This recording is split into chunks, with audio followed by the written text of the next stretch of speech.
Hey guys, before the video begins, I just want to let you know that I couldn't really start the 7K celebration streams where I would pretty much go ahead and review a lot of fans and friends accounts on stream and possibly a Q&A, just because of the simple matter of fact that I had planned to start doing so after I was done with showcasing all the Ulquioras and even the Max Transcendent Anti-Ulk.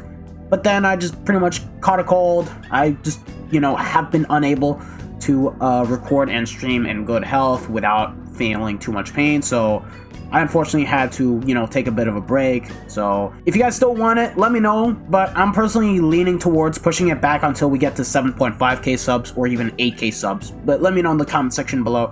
And with that being said and done, let us begin with the video. So play my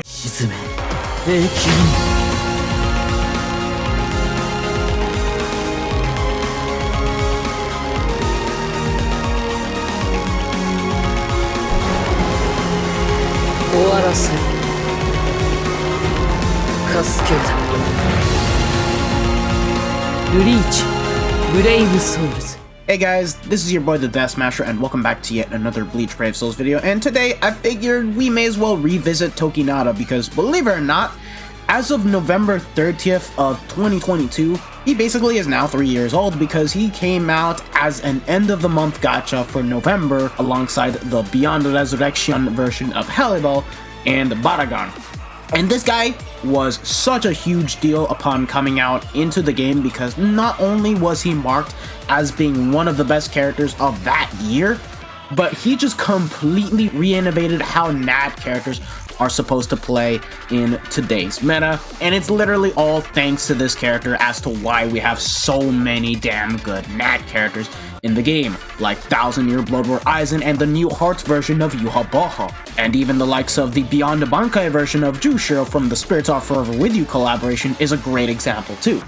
Now that being said, it's been 3 years, and ever since then, we have gotten a lot of better flurry characters in the game that he just doesn't have the title of the Nat King anymore. Because if we go and take a look at the album, yeah, from Tokinada all the way up to the recently released Segunda Etapa Ulquiorra, we have gotten a lot of powerful NAD characters to the point that even some of them completely surpass him. Masaki being the greatest example here because she basically did what Tokinada couldn't do. The only difference was that she didn't have the transformation mechanic, but on top of that had boost, bears, and just had a way higher bruiser in exchange for having no affiliation killer, which was less common than that of Soul Reaper killer. And moving along the lines, Jushiro also completely replaced both Tokinada and Masaki. However, him being a speed character literally meant that you would use him for speed only content and not heart content.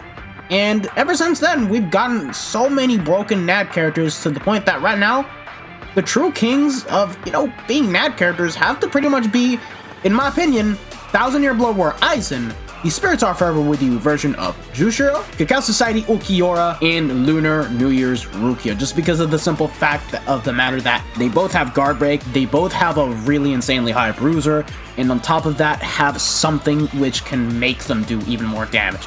In this case, for Ulquiorra and Aizen, they have the 80% attack boost, but Aizen is just going to take the cake even further just because he can boost on the second Straw attack and has weakening, whereas Ulk cannot boost. And then we have Jushiro, who just has a really damn insanely high bruiser, can provide bears and can boost, but Rukia on the other hand, she hits harder than Jushiro. However, in terms of survivability, she doesn't have drain and she cannot provide bears, but will still be able to outdamage him in just about every single game mode. So yeah, it's literally all thanks to Tokinada. However, did he fall off as a heart character?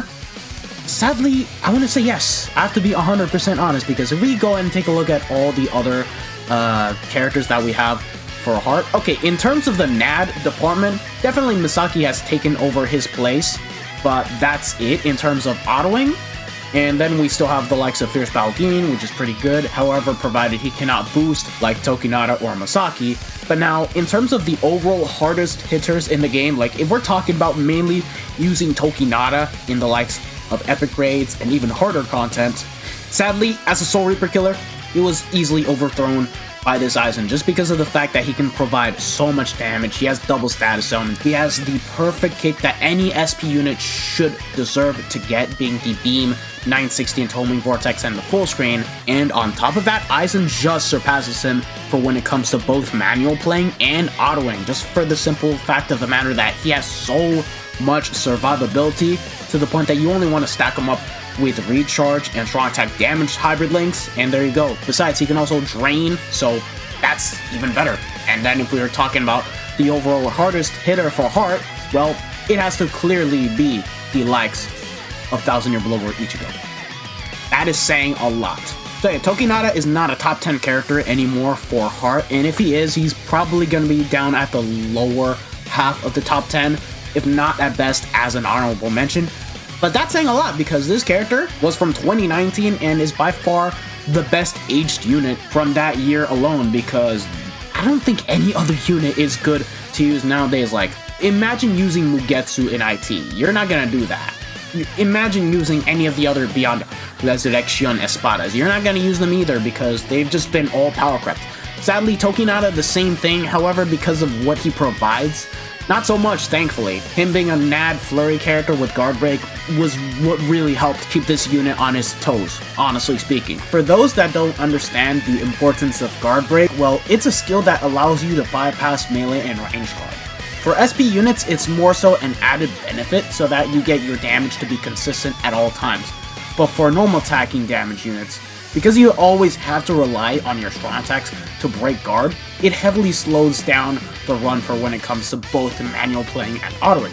And the skill is what literally helps with making NAD characters to be a lot more consistent, because you can just use your NAD string and there you go, they just die, just like that. If he were to get a resurrection, what he really needs the most has to easily be a huge increase in his bruiser, because he only has 20% bruiser from the actual 6-star skills.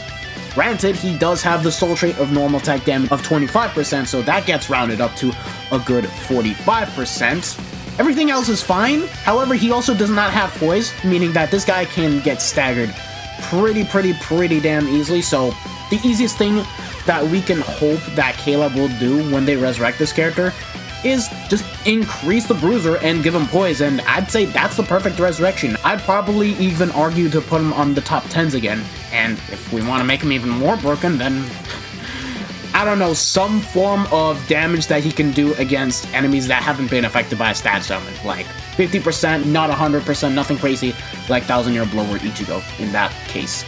But yeah, he still is a really good character, and just to prove that, we're going to go ahead and bring him into epic raids, and we're also going to do a quick run in Inheritance Zone. So yeah, unfortunately I've used up my single player IT run, so it is what it is, so let me just go ahead and get him fixed up real quick.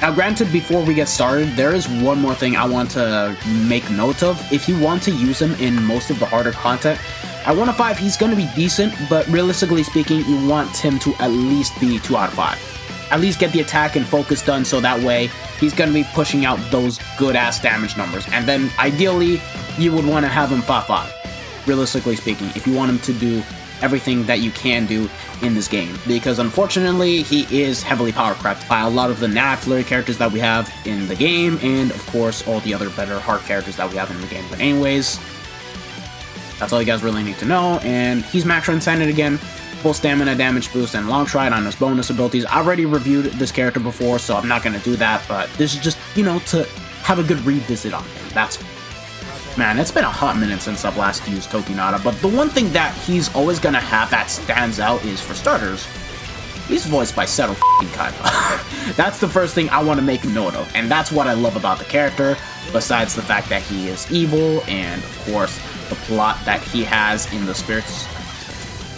The Ken Fernald story is also really damn nice. I think he's just as good as a villain as Aizen, in my personal opinion.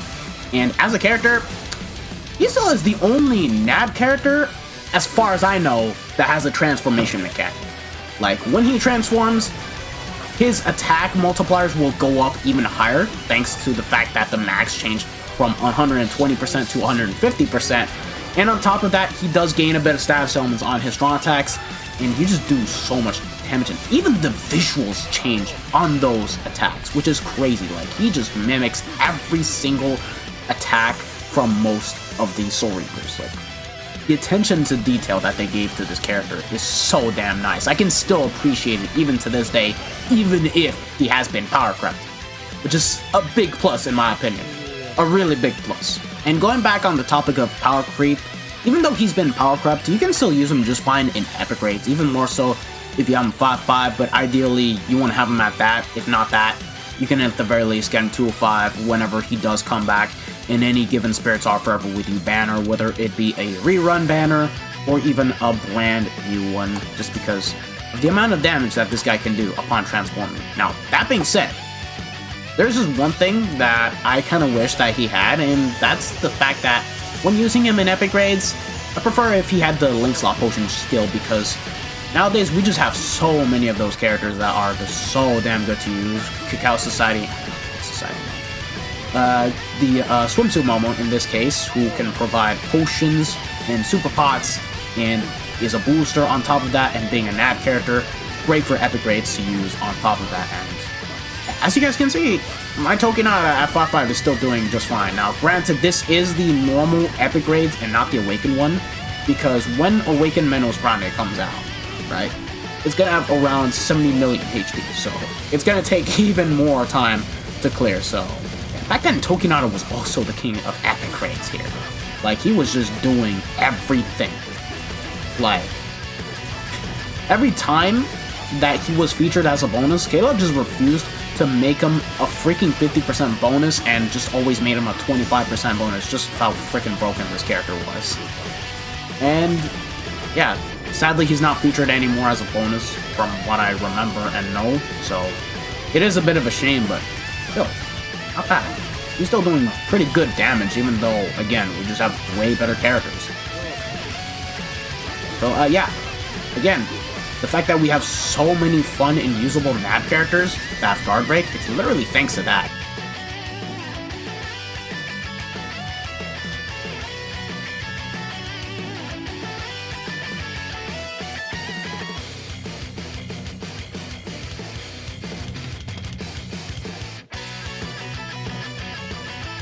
Just thank this character with the fact that we have so many broken characters to this day. Like, definitely, even if I'm not using him as much now, in the game's history, he's just gonna go down as like one of the characters that completely re-innovated how normal tag characters are gonna play as.